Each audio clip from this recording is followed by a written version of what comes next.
Hey there, I'm Greg Spiro, and this is my weekly piano jazz masterclass. Today I'm going to be discussing an idea that was submitted to me on Weebid. Weebid is the platform where you can crowdfund anything that you want other people to do.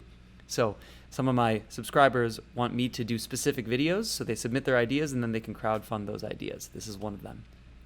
The idea somebody had submitted on my Weebid page is, I'd love to improve my hearing chord progressions and get my fingers used to them. How can I practice this to be able to play in a jam?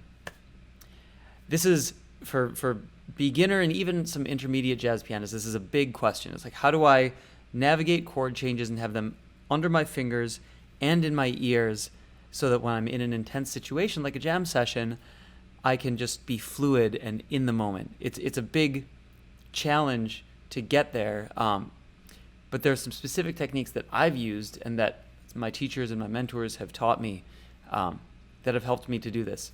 So in the last video that I did, I talked about chord changes, and I'll use a blues for this example, but it'll just be an F. So like the question that I addressed before was, you have the 3 of the F, for example, in F blues, and then it goes to the B flat. You need to change the landscape to now be a B flat, the 7 of the B flat, right? Because that's the, and you don't want to use the A in that, because if you did that, it's weird. I explained how to sort of navigate those changes last time, but now I'm going to talk about getting your ears wrapped around those changes so that you can go into a jam session and effectively navigate them. And there are two. In most of these concepts that we talk about, there are 2 disparate elements that need to come together into a center.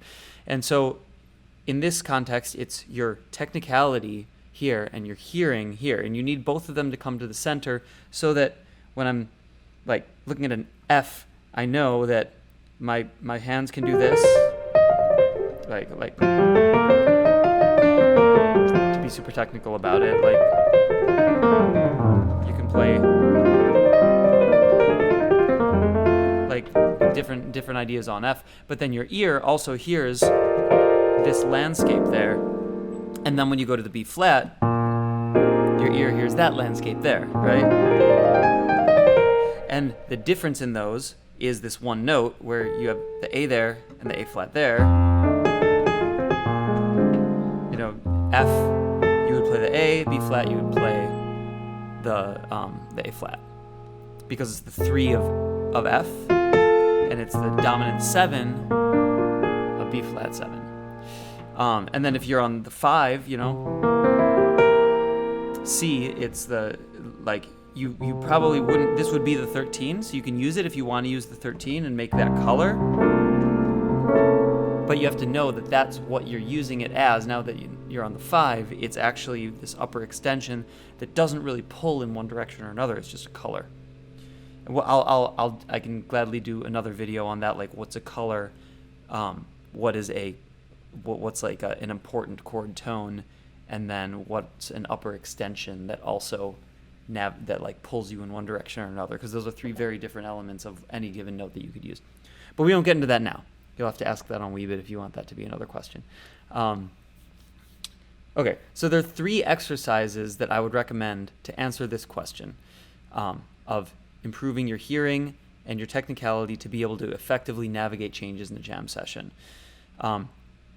These 3 exercises are familiarizing yourself with the modes by doing scales, and we're going to do all this in time. So the first exercise is you're just going to do scales, and you can either do it in octaves, or if you're like me and you want to just make sure you have your left hand solid and practice that at the same time, you can.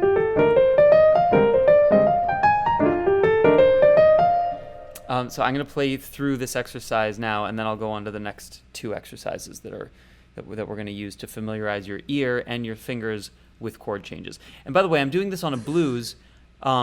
However, you can do this on any tune. You can do it on Autumn Leaves, Blue Bossa, whatever you feel like you're going to be pulling out at a jam session. Just look it up in iRealBook and do these exercises along with it, and you'll be able to internalize the changes so that you can play them in a jam.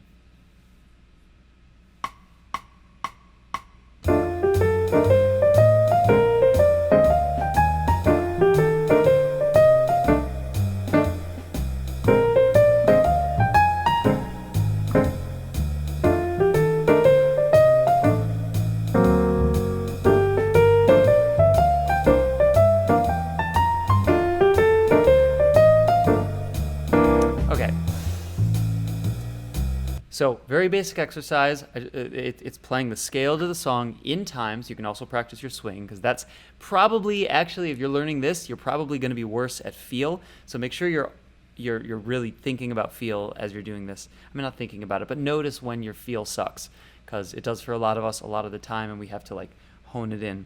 I'll do another video on that at some point. But whenever there's a change at a bar line, like F7, you play that, and then B flat 7, you play that, and then F7, you play that, and then the 2, the G minor, make sure you have your comping in your left hand too, and then the 5,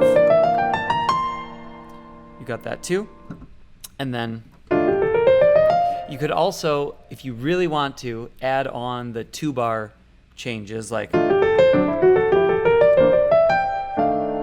know, the 1, 6, 2, 5. So I'm going to do that now once, just so you have it.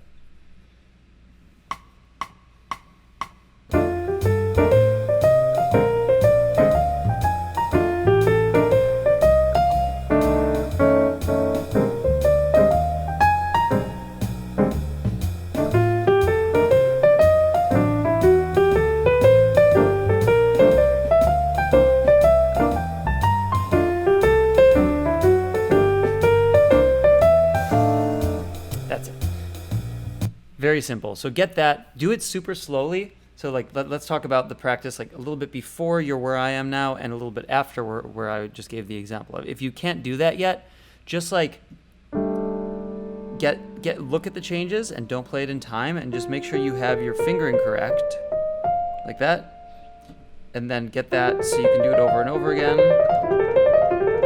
and then B flat, get that again. You know, and then for the other ones, make sure you have all those under your fingers. And then, like, do it as slowly as you need to. Don't stress out. This is actually another thing that a lot of people do wrong.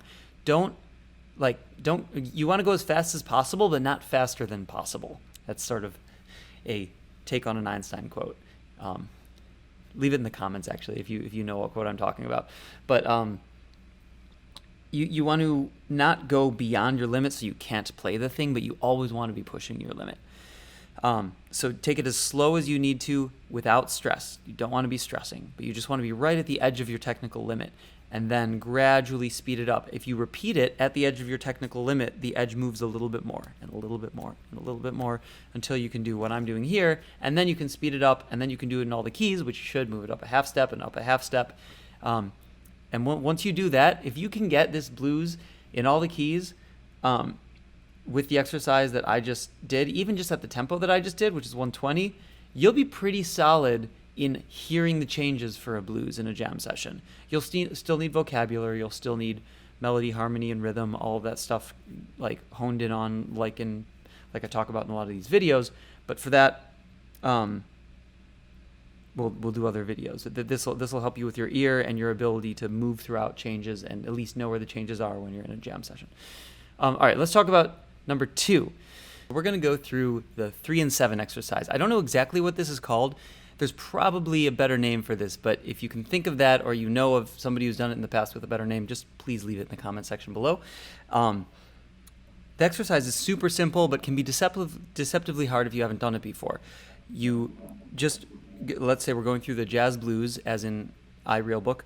You just hit the 3 and the 7 of every chord that is going by, and no other notes. You can use question-answer mentality, and make some sort of rhythmic, have some sort of rhythmic continuity to it, but only use the 3 and the 7. I'm going to walk a bass line and show you this with my metronome on. Here we go. Ready?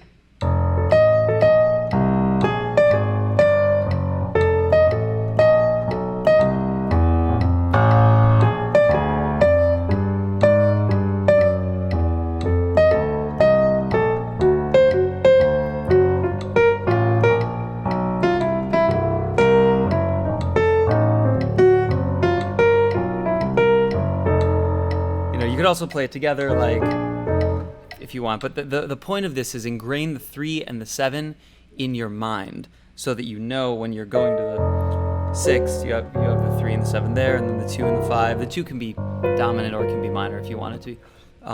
For the purposes of this, I'm doing minor.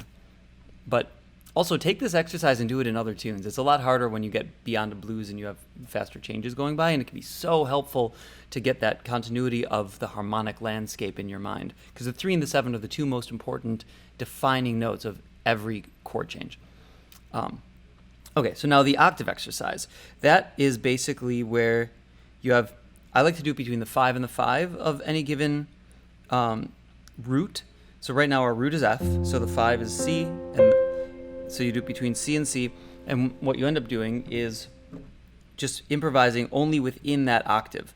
Now, only do this after you've done the 3 and 7 exercise, because you'll need to be changing the harmonic landscape for every chord that goes by. So you'll need the harmonic landscape changes already kind of ingrained. But for the first chord, you'll use F, and it's just F mixolydian, 1, 2, 3, 4, 5, 6, dominant 7, and then 1, and then B flat, and then back to F. Now, what you'll notice is the only thing that changes is this, the A changes to an A flat when you go to B flat. So if you are just doing this within one octave, like there, you'll be going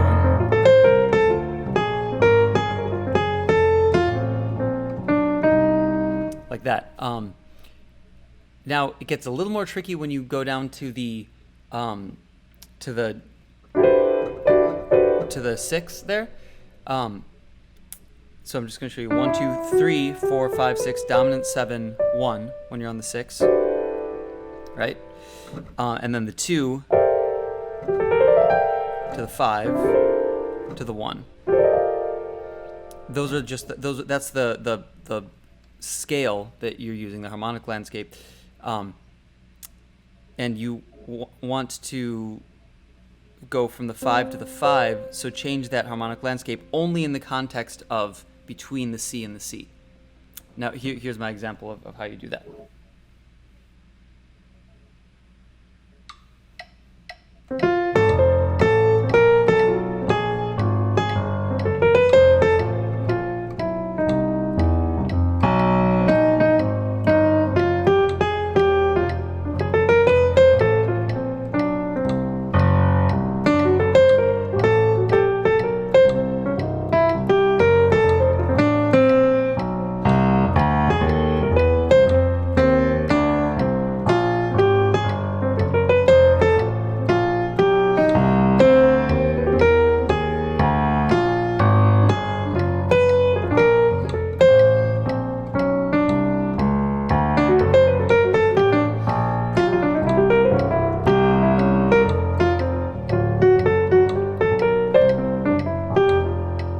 That's the basic idea of it.